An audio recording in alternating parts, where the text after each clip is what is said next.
Good morning students. So let us begin from where we have left. हम discuss कर रहे थे factors affecting rate of adsorption को, और मैंने जैसे आपको बताई थी कुछ चीजें एक बार रिकॉल करा देती हूँ कि रेट ऑफ एड्सॉर्प्शन को हम x/m से रिप्रेजेंट करते हैं, और जो रेट ऑफ एड्सॉर्प्शन है वो कैसे अलग अलग फैक्टर्स पे डिपेंड करता है. So basically there are 6 factors on which rate of adsorption depends, जिसमें पहला है nature of adsorbate. Nature of adsorbate या नेचर ऑफ गैसेस जो हैं उसमें आपको बताया था मैंने आपको कि जितना इजीली गैस को लिक्विफाई कर सकते हैं, यानी जितना उसका क्रिटिकल टेम्परेचर होगा, यानी जितना स्ट्रांग उसकी इंटरमोलिकुलर फोर्सेस होंगी, उतनी ही रेट ऑफ एड्सॉर्प्शन भी उस गैस का ज्यादा होगा. Suppose we are comparing ammonia and carbon dioxide, तो अमोनिया में हाइड्रोजन बॉन्डिंग है which is a stronger intermolecular force, so इसका क्रिटिकल टेम्परेचर भी ज्यादा होगा, इसको आसानी से लिक्विड में भी कन्वर्ट कर सकते हैं, और इसी वजह से इसका जो रेट ऑफ एड्सॉर्प्शन है वो कार्बन डाइऑक्साइड के कंपैरिजन में ज्यादा है. ठीक है. सेकेंड फैक्टर हमने डिस्कस किया था nature of adsorbent. Nature of adsorbent का जो रोल है बच्चों वो सिर्फ और सिर्फ जो है केमिकल एड्सॉर्प्शन में है, अदरवाइज उसका कोई रोल नहीं है in rate of adsorption. Now let's talk about the next criteria, next point, next factor, and that is surface area. तो जनरली हम क्या देखते हैं कि जब कोई भी हम केमिकल रिएक्शन करते हैं तो जितना ज्यादा सरफेस एरिया होगा उतना ही रिएक्शन फास्ट हो जाती है. ठीक है. और अब ये जो पर्टिकुलर रिएक्शंस की हम बात कर रहे हैं ये तो सरफेस पे ही होने वाली रिएक्शंस हैं, तो सरफेस एरिया जितना ज्यादा होगा उतना ही रेट ऑफ एड्सॉर्प्शन भी ज्यादा होगा. Rate of adsorption is directly proportional to surface area. ठीक है. अब सरफेस एरिया बढ़ाते कैसे हैं? सरफेस एरिया बच्चों बढ़ाया जाता है बाय स्प्लिटिंग द पार्टिकल्स. अगर आपके पास एक बड़ा पार्टिकल है, ठीक है, if you have a one big particle, तो अगर आप उसको छोटा करते जाओगे, तोड़ते जाओगे तो उसका सरफेस एरिया बढ़ता जाएगा. ठीक है. लेकिन सरफेस एरिया जब हम इंक्रीज कर रहे होते हैं, पार्टिकल्स को हम ब्रेक तो करते हैं, लेकिन we should not convert them into powder form. Specifically when we are talking about surface chemistry, तो सरफेस केमिस्ट्री में पार्टिकल्स को इतना छोटा नहीं तोड़ा जाता कि वो पाउडर ही हो जाए, क्योंकि अगर वो पाउडर फॉर्म में हो जाएंगे तो फिर वो गैसेस को एब्जॉर्ब कराने में उनको डिफिकल्टी आएगी. इसलिए पार्टिकल साइज जो है वो छोटा जरूर रखा जाता है, लेकिन दानेदार रखा जाता है, यानी ग्रैनुअल्स रखे जाते हैं. तो इस तरीके से सरफेस एरिया को इंक्रीज कर सकते हैं. ठीक है. देखिए एक बहुत वैसे तो सिंपल सा एग्जांपल है, लेकिन जो हमारे घरों में जो लेडीज होते हैं वो किचन में सरफेस एरिया वाले कॉन्सेप्ट को इतने अच्छे से समझते हैं और यूज करते हैं, but they are not knowing actually that they are applying science. Okay. जैसे कि अगर बाई चांस सब्जी में नमक तेज हो जाता है, ठीक है, तो the ladies know how to reduce that salt. कैसे करते हैं वो आटे की गोलियां बनाते हैं, और एक बड़ी गोली ना बना के, ये एक बड़ा सा वो ना बना के, डो ना बना के, उसकी छोटे छोटे जो है गोलियां बना के और उसको उस करी में या उस सब्जी में डाल देते हैं, और after some time the salt will be balanced. ठीक है. ऐसा क्यों हुआ? क्योंकि जो सॉल्ट के पार्टिकल्स हैं वो उस जो आटे के ऊपर जो है, आटे की जो गोलियां बनाई गई हैं उसके ऊपर क्या हो जाएंगे, उसकी सरफेस पे एड्सॉर्ब हो जाते हैं. अगर एक बड़ा गोला या बड़ी गोली बना दी जाए तो फिर उसके ऊपर तो ज्यादा सॉल्ट एड्सॉर्ब नहीं हो पाएगा, लेकिन अगर उसी कोई छोटी छोटी गोलियां 8, 10, 12 गोलियां बना के डाल दी जाए तो सॉल्ट जल्दी एड्सॉर्ब हो जाएगा. So in this way they are also applying science. And let me tell you, the science is not included, not only is there in your books, but is included in each and every part of our life, and it starts from the kitchen only.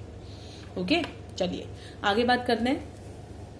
तो rate of adsorption is directly proportional to surface area. How to increase surface area? By splitting the particles, but not to convert in powder form, because the adsorption of gases will become difficult.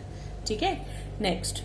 Next is activation. अब activation का क्या मतलब है? Activation का मतलब है बच्चों कि हमें जो ऑलरेडी एड्सॉर्बेंट है उसकी सरफेस को फ्री करना, ताकि उसके ऊपर जो ऑलरेडी एड्सॉर्ब्ड गैसेस हैं उनको वहां से रिमूव कराना, ताकि जिस गैस को हम चाहते हैं एड्सॉर्ब कराना उसे एड्सॉर्ब करा सके. ठीक है। जैसे फॉर एग्जाम्पल अगर ऑलरेडी बोर्ड के ऊपर कुछ लिखा हुआ है, वाइट बोर्ड के, ब्लैक बोर्ड के ऊपर, और अगर जो नेक्स्ट लेक्चर है जिनका, सपोज जिस टीचर का, अगर वो उस पुराने लिखे हुए मैटर को डिलीट नहीं कराएंगे, इरेज नहीं करेंगे, साफ नहीं करेंगे बोर्ड को, तो वो खुद अपनी बात को समझा नहीं पाएंगे, लिख नहीं पाएंगे। ठीक है, समझ में आ रही है बात? तो this is known as activation. What is activation? The process of removing already adsorbed gases from surface of adsorbent। ऐसा करने से एड्सॉर्बेंट की सरफेस फ्री हो जाएगी, और जैसे ही सरफेस फ्री होगी तो जिस गैस को आप एड्सॉर्ब कराना चाहते हैं, जिसके लिए आप रेट ऑफ एड्सॉर्प्शन मेजर कर रहे हैं, वो बड़ा फास्ट हो जाएगा क्योंकि सरफेस बिल्कुल फ्री हो जाएगी। ठीक है, अब ये किया कैसे जाता है? This is generally done by heating adsorbent in current of inert gas. Inert gas जैसे नाइट्रोजन ले लिया या हीलियम, तो खैर इट्स कंपैरेटिवली कॉस्टली गैस, तो जनरली इस ऐसे प्रोसेसेस के लिए नाइट्रोजन गैस को यूज़ किया जाता है जनरली, लेकिन कोई भी इनर्ट गैस ली जा सकती है जो रिएक्टिव ना हो, और इसमें नाइट्रोजन गैस को पास करते करते और जो आपका एड्सॉर्बेंट है उसको स्ट्रांगली हीट किया जाता है। बहुत ज़्यादा हीट करने से जो है वो आपकी जो एड्सॉर्बेंट है उसकी सरफेस के ऊपर जितना भी ऑलरेडी एड्सॉर्ब्ड गैसेज हैं वो सारी की सारी रिमूव हो जाएंगी। So that is known as activation. Okay, now let us proceed ahead, और हम लास्ट के दो फैक्टर्स जो टेम्परेचर और प्रेशर है उनके बारे में डिस्कस करते हैं। तो टेम्परेचर के इफेक्ट को समझने के लिए हमें ग्राफ प्लॉट करके देखने पड़ेंगे, and the graphs are plotted at constant pressure. ठीक है, a graph plotted between x/m versus temperature, okay, at constant pressure. ये तो एक्टिवेशन का था बच्चों, so please don't get like confused. अब मैं टेम्परेचर की रोल की बात कर रही हूँ। x/m वर्सेस हम टेम्परेचर को अगर प्लॉट करते हैं एट कांस्टेंट प्रेशर, तो जो ग्राफ मिलते हैं उन्हें कहा जाता है adsorption isobar. What they are called? They are called as adsorption isobar. So let us draw now adsorption isobars.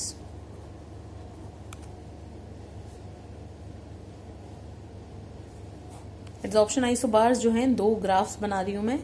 Already ये ग्राफ मैं बना चुकी हूं, लेकिन अब इनको पर्टिकुलरली इनके अंडर प्रॉपर नेम मैं आपको प्लॉट करके दिखा रही हूं। सो दिस इज x/m यानी रेट ऑफ एड्सॉर्प्शन, और एक तरफ हमने ले लिया है टेम्परेचर को, और इसी तरीके से एक बार और I am plotting x/m versus t। Okay everyone, तो ये जो ग्राफ है बच्चों एड्सॉर्प्शन आइसोबार का, दो मैंने ग्राफ इसलिए बनाए क्योंकि एक ग्राफ मैं बना रही हूँ फॉर फिजिकल एड्सॉर्प्शन और एक मैं बना रही हूँ केमिकल के लिए। इन केस ऑफ फिजिकल एड्सॉर्प्शन जैसे जैसे टेम्परेचर इंक्रीज होगा वैसे वैसे रेट ऑफ एड्सॉर्प्शन कम होता जाएगा।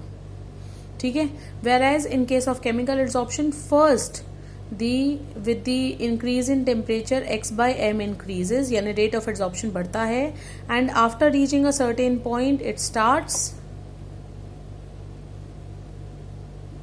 decreasing. So adsorption isobar जो है, अब ये हमने कहाँ पढ़ा था? ये हमने डिफरेंस में पढ़ा था फिजिकल और केमिकल एड्सॉर्प्शन के। ओके, तो यही चीज यहाँ पर फिर से बता रही हूँ। टेम्परेचर का रोल बता रहे हैं। What is adsorption isobar? It is a graph plotted between x/m versus temperature at constant pressure. दोनों में p को कांस्टेंट रखा गया है, याद रखना है।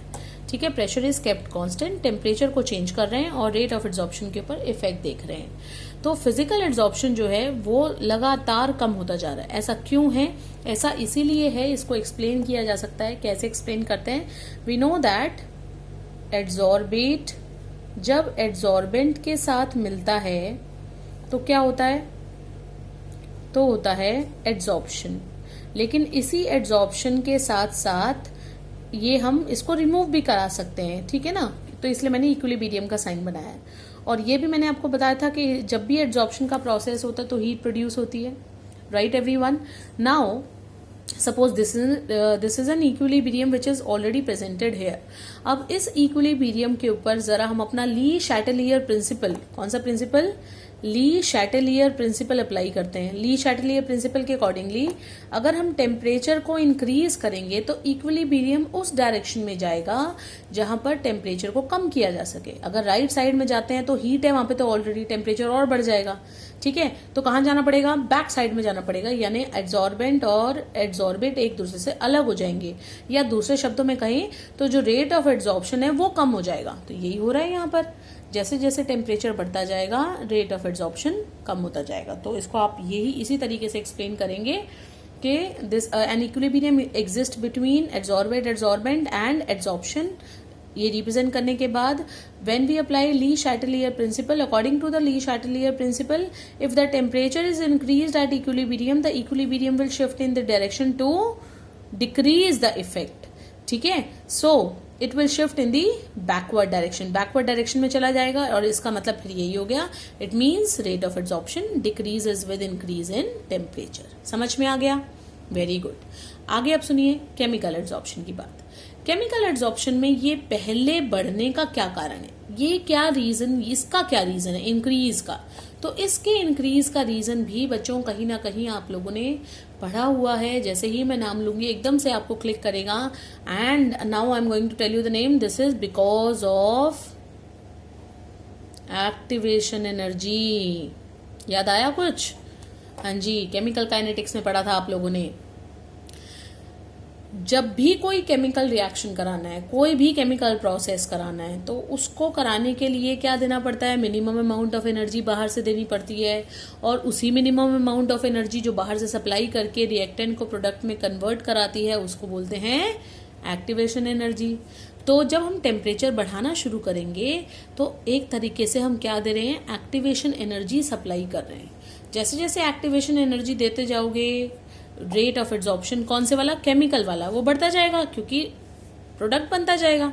ठीक है, एक पॉइंट आ गया. इस पॉइंट के आने के बाद जितना भी केमिकल रिएक्शन होना था वो हो गया. अब इसके बाद अगर आपने फर्दर टेम्परेचर को बढ़ाया तो एक्टिवेशन एनर्जी का तो रोल खत्म, क्योंकि रिएक्शन तो हो चुकी कंप्लीट. लेकिन अब इसके बाद क्या होगा, अब इसके बाद जो एड्सॉर्प्शन था वो केमिकल की बजाय फिजिकल की तरह बिहेव करने शुरू कर देगा. और इसी वजह से सेम प्रिंसिपल अप्लाई करके, सेम कॉन्सेप्ट अप्लाई करके इट विल स्टार्ट डिक्रीजिंग. अच्छा, मैं आपको एक स्पेसिफिकली बात बता दूं बच्चों, अगर क्वेश्चन आता है सिर्फ फिजिकल के बारे में तो आपको ये लिखना ही है. लेकिन अगर केमिकल के बारे में आता है, सिर्फ केमिकल के बारे में, तो दोनों पार्ट्स अलग अलग अटेम्प्ट करने हैं. ऐसा नहीं कि आपने सिर्फ एक बार लिख दिया और दूसरे के लिए कुछ भी नहीं लिखोगे, ऐसा नहीं करना. पहले इस पार्ट को एक्सप्लेन करना है कि this is the increase is because when we increase the temperature it supplies activation energy. ठीक है, so rate of chemical adsorption increases. इतना हो गया. इसके बाद अगर सेकंड पॉइंट लिखोगे, सेकंड वाले पार्ट के लिए बताओगे, तो उसको नीचे वाले पैराग्राफ बना के लिखना. उसमें in the second part of the curve we have seen that it is decreasing. This can be explain on basis. उसके बाद आप ये सारी चीजें लिखोगे और फिर ये आपका पूरा का पूरा पार्ट कंप्लीट होगा. ठीक है, क्लियर? अगर ये क्वेश्चन आएगा तो 2 मार्क में क्वेश्चन आएगा एड्सॉर्प्शन आइसोबार के बारे में, पूरा एक्सप्लेनेशन अगर पूछे तो. अदरवाइज छोटे छोटे क्वेश्चन बन सकते हैं. एड्सॉर्प्शन आइसोबार क्या है तो आपको बताना पड़ेगा, ये ग्राफ है. ठीक है, और फिजिकल और केमिकल एड्सॉर्प्शन 2 ग्राफ बने हुए, आपको बताना है कौन सा फिजिकल का है, कौन सा केमिकल का है. इस तरह के भी क्वेश्चंस पूछे जा सकते हैं. So you can prepare this one. And now coming to the last topic, that is effect of pressure. अगर हम टेम्परेचर और रेट ऑफ एड्सॉर्प्शन का ग्राफ बना सकते हैं तो प्रेशर के लिए भी बना सकते हैं. तो सबसे पहले जो ये ग्राफ बनाया था बच्चों, ये बनाया था एक फ्रेंडलिक नाम के साइंटिस्ट ने. तो हम पढ़ रहे हैं फ्रेंडलिक एड्सॉर्प्शन आइसोथर्म. क्यों नाम रखा है आइसोथर्म? क्योंकि जब हम ये ग्राफ बनाएंगे ना तो इसमें हम टेम्परेचर को रखेंगे कांस्टेंट. तो आइसो मतलब कांस्टेंट और थर्म मतलब टेम्परेचर. ऐसे ही आइसो बार लिखा था क्योंकि आइसो मतलब कांस्टेंट और बार किसके यूनिट होते हैं, प्रेशर के. वहां प्रेशर कांस्टेंट था, यहाँ टेम्परेचर कांस्टेंट है. ग्राफ जो बनाया गया, the graph was plotted between x/m versus pressure. ठीक है, कब? At constant temperature. तो how was the graph obtained? The graph was obtained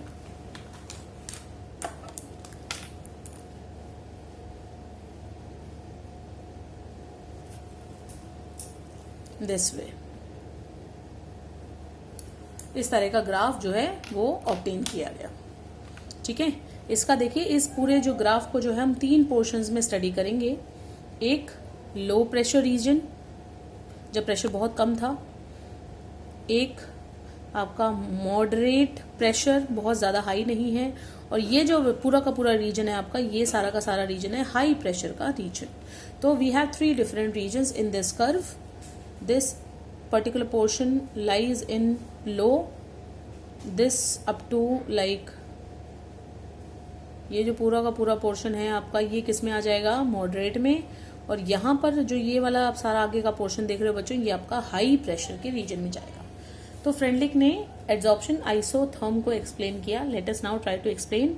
सबसे पहले लिखते हैं एट लो प्रेशर। याद रखने वाली चीजें सारी इसके अंदर, छोटे छोटे पॉइंट्स हैं बहुत सारे। लो प्रेशर में देखें, ये जो कर्व है ना, ये ऑलमोस्ट एक स्ट्रेट लाइन है। इसका मतलब हुआ x/m जो है वो डायरेक्टली प्रोपोर्शनल है प्रेशर के। Straight line passing through the origin then shows that x/m is directly proportional to pressure. ठीक है, जब एट हाई प्रेशर रखते हैं, हाई प्रेशर देखिए, बहुत हाई प्रेशर पे ये लाइन पैरेलल दिख रही है प्रेशर के। इसका मतलब ये हुआ x/m is directly proportional to p की पावर 0। यानी प्रेशर का कोई रोल ही नहीं है। हाई प्रेशर पे इतना प्रेशर ज्यादा हो गया है कि आप प्रेशर को कितना भी और फर्दर इंक्रीज कर दो, ग्राफ में कोई चेंज ही नहीं आ रहा, ग्राफ वैसा का वैसा ही चल रहा है। तो इसका मतलब प्रेशर के ऊपर ये डिपेंड करना बंद कर दिए है। इसलिए मैंने इसको लिखा है p की पावर 0। यहाँ p लिखा है यानी p की पावर 1 लिखा है। तो अब देखो, लो के ऊपर p की पावर 1 है, हाई के ऊपर p की पावर 0 है, तो मॉडरेट पे क्या होगा? इन दोनों के बीच में ही तो आएगा, है ना।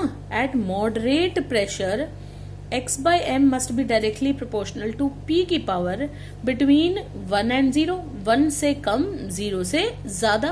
तो हम इसको लिख सकते हैं 1/n, where n is not equal to 0। 0 नहीं है, बाकी कुछ भी हो सकता है, 1 2 3 4 एनी नंबर, राइट। अब ये जो है, इतनी बात आपको समझ में आ गई। तो बच्चों, यही है आपकी फ्रेंडलिक एड्सॉर्प्शन आइसोथर्म की इक्वेशन। अब इसी को ही हम आगे एक्सपैंड करेंगे, लेकिन ये तीनों ही इंपॉर्टेंट हैं, तीनों ही इंपॉर्टेंट हैं, याद रखना है। ठीक है, लो प्रेशर पे क्या होता है? डायरेक्टली प्रोपोर्शनल होता है प्रेशर के। हाई प्रेशर पे प्रेशर की पावर 0 के प्रोपोर्शनल होता है, या ऐसे भी कह सकते हो does not depend upon pressure. और मॉडरेट के ऊपर ये इक्वेशन आएगी। अब इसको आगे पढ़ते हैं जरा। x/m इक्वल्स टू, मैंने प्रोपोर्शनैलिटी का साइन हटा दिया तो कॉन्स्टेंट लगाना पड़ेगा, k इंटू p की power 1/n।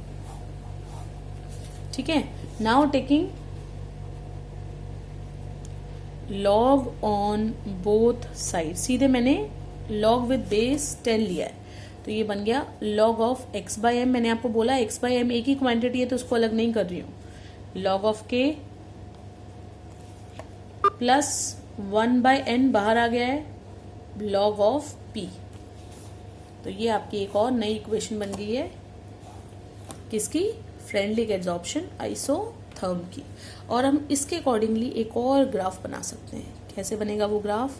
The graph is between now log of x/m, y axis पे ले लिया, और इसको ले लिया लॉग ऑफ p को ले लिया हमने x एक्सिस पे। पहले लिया था x/m p, और अब लिया है log of x/m versus log p। तो अब की बार जो ग्राफ है ना बच्चों, वो ग्राफ आएगा, एक स्ट्रेट लाइन आएगी, but not passing through the origin. और जब हम इसको एक्स्ट्रापोलेट करते हैं तो फिर यहाँ से ये जो पर्टिकुलर पोर्शन आपका बन गया है ना, ये बन गया आपका लॉग ऑफ k। ठीक है, और ये जो लाइन थी, इस लाइन का, इस ग्राफ का जो स्लोप है ना, that slope is equal to 1/n। तो हम ग्राफ अगर प्लॉट करें, और ग्राफ प्लॉट करने के बाद हम ये स्लोप से n की वैल्यू को निकाल सकते हैं, और जो आपका कांस्टेंट है, इस कांस्टेंट को भी यहाँ से ग्राफिकली मेजर किया जा सकता है। So everyone, this was all about the effect of pressure. ठीक है, और इसी इफेक्ट ऑफ प्रेशर को under the name friendly adsorption isotherm study किया जाता है। एक चीज और भी बता दूं, ये पूरा का पूरा जो कॉन्सेप्ट है ये आपका फिजिकल एड्सॉर्प्शन के ऊपर है। ये जो फ्रेंडली एड्सॉर्प्शन आइसोथर्म का कॉन्सेप्ट है, it is not applicable on chemical adsorption. Chemical adsorption के लिए एक अलग नाम दिया गया था, एक अलग तरह का आइसोथर्म दिया गया था जिसको बोला गया था Langmuir isotherm, which is not included in the syllabus. ठीक है, जो आपका सीबीएसई का सिलेबस है उसमें भी नहीं है, सीबीएसई बोर्ड्स में भी नहीं है, और आपके कॉम्पिटिटिव एग्जाम में से भी इसमें से नहीं आता। तो लैंगमेयर आइसोथर्म आपको नहीं करनी है। ये सिर्फ नाम मैंने आपको इसलिए बताया है कि केमिकल एड्सॉर्प्शन से ये रिलेटेड है, और फिजिकल एड्सॉर्प्शन से रिलेटेड कौन सी है, फ्रेंडली एड्सॉर्प्शन आइसोथर्म। तो एक बार के लिए मैं ये मान भी लूं कि कहीं किसी ने ये पूछ लिया कि फ्रेंडली एड्सॉर्प्शन आइसोथर्म किस तरह की एड्सॉर्प्शन को रिप्रेजेंट करता है, तो you must know it represents physical adsorption. ठीक है, समझ में आ गई बात। तो that is all about adsorption everyone. Applications जो हैं वो उसकी हैं डाई इंडस्ट्री में हो गई, आपकी पेंट इंडस्ट्री पूरी की पूरी एड्सॉर्प्शन के ऊपर बेस्ड है। ठीक है, इसके अलावा बहुत सारे केमिकल सब्सटेंसेस को सेपरेट करने में जो क्रोमेटोग्राफी वगैरह का यूज किया जाता है टेक्निक का, वो हम ऑलरेडी पढ़ चुके हैं, उसके अंदर भी एड्सॉर्प्शन यूज होता है। बहुत सारे कैटलिस्ट ऐसे हैं जो एड्सॉर्प्शन थ्योरी के ऊपर बेस्ड हैं, जो हम इसी चैप्टर में आगे भी पढ़ेंगे कैटालिसिस के दौरान। ठीक है, इसके अलावा जो आपकी टेक्सटाइल इंडस्ट्री है उनमें कलर्स को, कपड़ों को डाई करने के लिए, कपड़ों में रंग देने के लिए, प्रिंट्स देने के लिए जो है इस पर्टिकुलर कॉन्सेप्ट को यूज किया जाता है, एड्सॉर्प्शन को यूज किया जाता है। और कुछ ऐसे एग्जांपल्स भी मैंने आपको बताए हैं जो हम डेली लाइफ्स में इस्तेमाल कर रहे हैं, जैसे मॉइस्चर फ्री करने के लिए जो आपके कैसरोल्स होते हैं या वाटर बॉटल्स वगैरह होती हैं, इनके अंदर सिलिका जेल को रखना। ठीक है, ये भी क्या है, गैस मास्क हो गए आजकल, क्योंकि lockdown period is going on and you all know कि सबको मास्क वेयर करके चलना है, तो स्पेशल गैस मास्क होते हैं जिनके अंदर एक्टिवेटेड चारकोल डला हुआ रहता है। ठीक है, वो हर तरह की जहरीली गैस को, हर तरह के माइक्रो ऑर्गेनिज्म को एब्जॉर्ब कर सकता है अपनी सरफेस के ऊपर। तो ये सारे जो एप्लीकेशंस हैं, ये एप्लीकेशंस हैं एड्सॉर्प्शन के, और इस पर्टिकुलर टॉपिक के साथ एड्सॉर्प्शन टॉपिक कंप्लीट होता है। और मैं नेक्स्ट जो वीडियो पोस्ट करूंगी बच्चों, that will be about colloids. So thank you everyone and stay tuned for further lectures. Thank you everyone.